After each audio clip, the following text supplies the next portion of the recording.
Mayapur ISKCON temple বাঙালির কাছে একটি গুরুত্বপূর্ণ তীর্থ।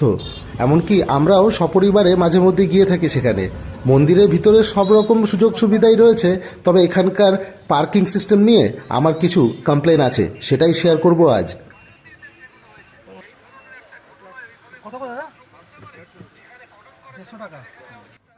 হ্যাঁ, ঠিকই শুনেছেন, 150 টাকা, এবং সেটি কিন্তু 24 ঘন্টার জন্য। অর্থাৎ আপনি 1 ঘন্টা থাকুন কি সারাদিন, ওই 150 টাকাই লাগবে। তবে ওই 150 টাকায় আপনি ঠিক কি পাচ্ছেন সেটাও জানা উচিত। চলুন সেটাই শেয়ার করছি আজকে আপনাদেরকে।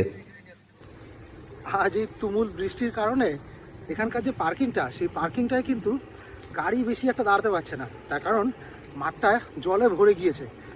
তাই অল্প কিছু গাড়ি ওখানটায় রয়েছে, আর বাকি সব কিন্তু এভাবে রাস্তায় রয়েছে। দেখুন, অন্য সময় এটা হচ্ছে এখানকার পার্কিং লট, তবে এখন কিন্তু আজকে এটা একটা ডোবায় পরিণত হয়েছে। তো মাত্র এই কয়েকটা গাড়ি এখানে রয়েছে। এবার আপনারাই ডিসাইড করুন বন্ধুরা, 150 টাকা এ ধরনের পার্কিংয়ের জন্য প্রযোজ্য হওয়া উচিত কি?